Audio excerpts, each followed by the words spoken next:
Hello, competitive സോളിലേക്ക് സ്വാഗതം. ഇന്ന് 5ാം ക്ലാസ്സിലെ സോഷ്യൽ സയൻസ് ഭാഗത്ത് ചാപ്റ്റർ 1 and 2 ആണ് നമ്മൾ ഡിസ്കസ് ചെയ്യുന്നത്. ഇവിടെ കുട്ടികളുടെ പാഠപുസ്തകത്തിൽ നിന്നുള്ള പോയിൻസും അതുപോലെ കുറച്ചധികമായിട്ട് ടീച്ചർ ഹാൻഡ് ബുക്ക് റെഫർ ചെയ്തിട്ടുകൂടിയും കൊടുത്തിട്ടുണ്ട്. നമുക്ക് ക്ലാസ്സിലേക്ക് കടക്കാം. പാഠം 1, പീലിയുടെ ഗ്രാമം. പാഠഭാഗം ഒന്നാമത്തെ പാഠഭാഗത്തിൽ പി എസ് സി അടിസ്ഥാനത്തിലുള്ള ക്വസ്റ്റ്യൻസുകളൊന്നുമില്ല, അതുകൊണ്ട് പാഠം 2ലേക്ക് കടക്കാം. പാഠം 2, ഭക്ഷണവും മനുഷ്യരും. ഒക്ടോബർ 16 ലോക ഭക്ഷ്യദിനം. ഒക്ടോബർ 16നാണ് ലോക ഭക്ഷ്യദിനം ആചരിക്കുന്നത്. ധാന്യപ്പുര. സിന്ധു നദീതട സംസ്കാരത്തിൻ്റെ പ്രധാന സവിശേഷത.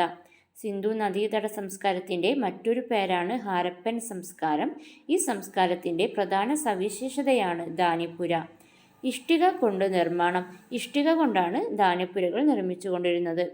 ധാന്യപ്പുര സിന്ധു നദീതട സംസ്കാരത്തിൻ്റെ ഹാരപ്പൻ സംസ്കാരം പ്രധാന സവിശേഷത ഇഷ്ടിക കൊണ്ട് നിർമ്മാണം. മനുഷ്യനോട് ആദ്യം ഇണങ്ങിയ മൃഗം നായ. മനുഷ്യൻ ആദ്യമായി ഇണക്കി വളർത്തിയ മൃഗം ഏതാണ്? നായ.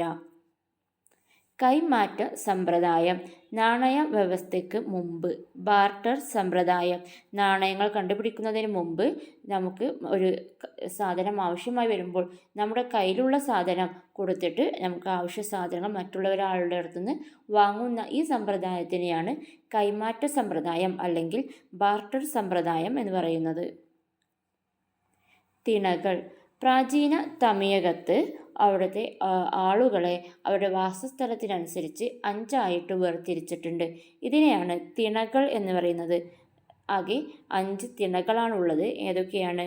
കുറിഞ്ചി, മുല്ലായ്, നെയ്തൽ, പാലായ്, മരുതം. കുറിഞ്ചി, മുല്ലായ്, നെയ്തൽ, പാലായ്, മരുതം. ഒന്നാമത്തത് കുറിഞ്ചി. കുറിഞ്ചി ഇവർ കാടുകളിലും മലകളിലുമാണ് വസിച്ചിരുന്നത്. അവരുടെ ജീവിതമാർഗം വേട്ട, കാട്ടുമൃഗങ്ങളെ വേട്ട ചെയ്യുന്നതും അതുപോലെ വനവിഭവങ്ങൾ ശേഖരിക്കലുമാണ്. കുറിഞ്ചി വാസസ്ഥലം കാട്, മല. അവരുടെ ജീവിതമാർഗം ജോലി അറിയുന്നത് വേട്ട, വിഭവം. 2, മുല്ലായ്. മുല്ലായ് ഇവർ പുൽമേടുകളിലാണ് വസിച്ചിരുന്നത്. അവിടെ കന്നുകാലി വളർത്തലൂടെയാണ് ഇവർ ജീവിച്ചിരുന്നത്. മുല്ലായ് വാസസ്ഥലം പുൽമേട്, ജോലി കന്നുകാലി വളർത്തൽ. പാലായ് വരണ്ട പ്രദേശം അല്ലെങ്കിൽ മരുഭൂപ്രദേശത്താണ് ഈ ആളുകൾ ജീവിച്ചിരുന്നത്. അവിടെ കൊള്ള, കവർച്ചയിലൂടെയാണ് അവർ ജീവിതമാർഗം കണ്ടെത്തിയത്. പാലായ് വാസസ്ഥലം വരണ്ട പ്രദേശം, ജോലി കവർച്ച. മരുതം ചതുപ്പ് വയൽ പ്രദേശങ്ങളിലാണ് ജീവിച്ചിരുന്നത്. അവരുടെ ജോലി കൃഷി. മരുതം വാസസ്ഥലം ചതുപ്പ് വയൽ, ജോലി കൃഷി. നെയ്തൽ തീരപ്രദേശത്ത് വസിക്കുന്നവരാണിവർ. മത്സ്യബന്ധനം അതുപോലെ ഉപ്പ് നിർമ്മാണത്തിലൂടെയൊക്കെയാണ് ജീവിതമാർഗം കണ്ടെത്തിയത്. നെയ്തൽ വാസസ്ഥലം തീരപ്രദേശം, ജോലി മത്സ്യബന്ധനം, ഉപ്പ് നിർമ്മാണം. വാസ്കോഡഗാമ. ഇന്ത്യ ആദ്യമായി സന്ദർശിച്ച വിദേശി ആയ വാസ്കോഡഗാമയുടെ നാട് പോർച്ചുഗീസാണ്. സുഗന്ധവ്യഞ്ജനങ്ങൾ. കുറച്ച് സുഗന്ധവ്യഞ്ജനങ്ങൾ പഠിക്കാനുണ്ട്. അതിലൊന്നാമത്തത് കറുവപ്പട്ട. കറുവപ്പട്ടയുടെ ജന്മദേശം ഇന്ത്യയാണ്. ഏറ്റവും പുരാതന കറുവത്തോട്ടം സ്ഥിതി ചെയ്യുന്നത് അഞ്ചരക്കണ്ടി, കണ്ണൂർ. കറുവപ്പട്ട ജന്മദേശം ഇന്ത്യ. ഏറ്റവും പുരാതന കറുവത്തോട്ടം അഞ്ചരക്കണ്ടി, കണ്ണൂർ. കുരുമുളക് ജന്മദേശം ദക്ഷിണേന്ത്യ. സുഗന്ധ വ്യഞ്ജനങ്ങളുടെ രാജാവ് എന്നറിയപ്പെടുന്നു. കുരുമുളകിന് എരിവ് നൽകുന്നത് പെപ്പറിൻ. അതിലടങ്ങിയിരിക്കുന്ന പെപ്പറിൻ ആണ്. അന്തർദേശീയ വിപണിയിൽ 1ാം സ്ഥാനത്താണ് കുരുമുളക്. അന്തർദേശീയ വിപണിയിൽ 1ാം സ്ഥാനത്തുള്ള സുഗന്ധവ്യഞ്ജനമാണ് കുരുമുളക്. ജന്മദേശം ദക്ഷിണേന്ത്യ. സുഗന്ധവ്യഞ്ജനങ്ങളുടെ രാജാവ്. എരിവ് നൽകുന്നത് പെപ്പറിൻ. അന്തർദേശീയ വിപണിയിൽ 1ാം സ്ഥാനം. 3, ഏലം.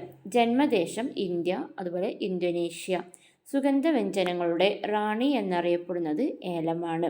സുഗന്ധവ്യഞ്ജനങ്ങളുടെ രാജാവ് കുരുമുളകും റാണി ഏലവുമാണ്.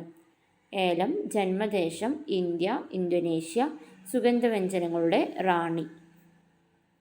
ജാതിക്ക ഔഷധ ഗുണമുള്ള സുഗന്ധവ്യഞ്ജനമാണ് ജാതിക്ക. ദെൻ ഭക്ഷ്യവസ്തുക്കളുടെ കൈമാറ്റം എന്ന ടോപ്പിക്കിൽ വരുന്നതാണ് ഒന്ന് പപ്പായ ജന്മദേശം അമേരിക്ക, അമേരിക്കയാണ് പപ്പായയുടെ ജന്മദേശം. 2 പേരക്ക ജന്മദേശം മെക്സിക്കോ, ഉഷ്ണമേഖലയിലെ ആപ്പിൾ എന്നറിയപ്പെടുന്നത് പേരക്കയാണ്. ഉഷ്ണമേഖലയിലെ ആപ്പിൾ എന്നറിയപ്പെടുന്നത് പേരക്ക. പോർച്ചുഗീസുകാരാണ് ഇന്ത്യയിലോട്ട് ഇത് കൊണ്ടുവരുന്നത്. ഇതിൻ്റെ ജന്മദേശം മെക്സിക്കോയാണ്. പേരക്ക ജന്മദേശം മെക്സിക്കോ, ഉഷ്ണമേഖലയിലെ ആപ്പിൾ പോർച്ചുഗീസുകാർ കൊണ്ടുവന്നു. ദെൻ കശുവണ്ടിയുടെ ജന്മദേശം ബ്രസീൽ. ഏറ്റവും കൂടുതൽ കശുവണ്ടി കൃഷിയുള്ളത് കണ്ണൂരാണ്. ഏറ്റവും കൂടുതൽ കശുവണ്ടി വ്യവസായം ഉള്ളത് കൊല്ലം. ജന്മദേശം ബ്രസീൽ, ഏറ്റവും കൂടുതൽ കൃഷി കണ്ണൂർ, ഏറ്റവും കൂടുതൽ വ്യവസായം കൊല്ലം.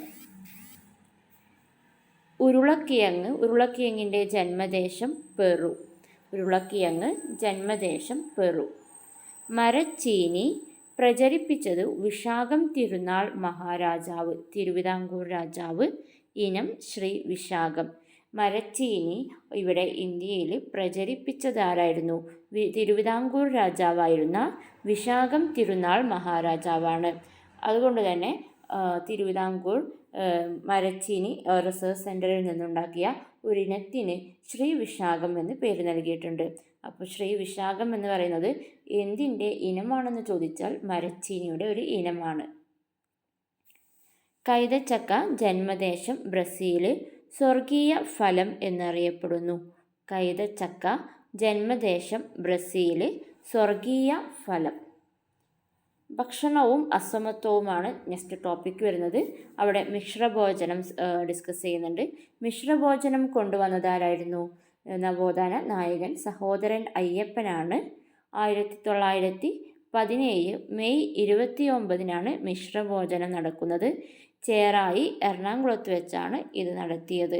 മിശ്രഭോജനം എന്ന് പറയുന്നത് വ്യത്യസ്ത ജാതികളിൽപ്പെട്ട ആളുകൾ ഒരുമിച്ചിരുന്ന് ഭക്ഷണം കഴിക്കുന്നതിനെയാണ് മിശ്രഭോജനം എന്ന് പറയുന്നത്.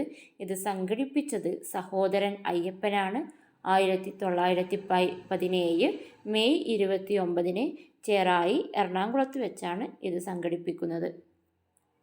ബംഗാളിലെ ഭക്ഷ്യക്ഷാമം 1943 ദേശീയ ഭക്ഷ്യ സുരക്ഷാ നിയമം കൊണ്ടുവന്നത് 2013. ബംഗാളിലെ ഭക്ഷ്യക്ഷാമം 1943, ദേശീയ ഭക്ഷ്യ സുരക്ഷാ നിയമം 2013. എതിര് ചെറോണയുടെയും അയ്യപ്പൻ്റെയും മകൻ്റെ ജീവിത സമരം. ഇതൊരു ബുക്കിൻ്റെ പേരാണ്. എതിര് ചെറോണയുടെയും അയ്യപ്പൻ്റെയും മകൻ്റെ ജീവിത സമരം. ഈ ബുക്ക് എഴുതിയത് എം കുഞ്ഞാമൻ. ദെൻ ഈ ഫോട്ടോ നിങ്ങൾക്ക് പരിചിതമായിരിക്കും. ഈ ഫോട്ടോ പകർത്തിയ ഫോട്ടോഗ്രാഫറുടെ പേരെന്താണ്? Kevin quarter. 2023 UN ചെറുധാന്യ വർഷമായിട്ട് ആചരിച്ചു. 2023 UN ചെറുധാന്യ മില്ലറ്റ് വർഷമായിട്ട് ആചരിച്ചു. ചെറുധാന്യങ്ങളിൽ അല്ലെങ്കിൽ മില്ലറ്റിൽ ഉൾപ്പെടുന്ന ഇതാണ് റാഗി, മണിച്ചോളം അല്ലെങ്കിൽ ജോവർ, ബാർലി, വരക്, ബജ്ര, തിന. ഇത് ശ്രദ്ധിക്കണം, ഏതൊക്കെയാണ് ചെറുധാന്യങ്ങളെന്ന് ചോദിക്കാം. ചെറുധാന്യങ്ങളിൽ ഉൾപ്പെടുന്നതാണ് റാഗി, മണിച്ചോളം, ജോവർ, ബാർലി, വരക്, ബജ്ര, തിന. Thank you. നെക്സ്റ്റ് ചാപ്റ്റേഴ്സിന് വേണ്ടിയിട്ട് ചാനൽ സബ്സ്ക്രൈബ് ചെയ്യുക.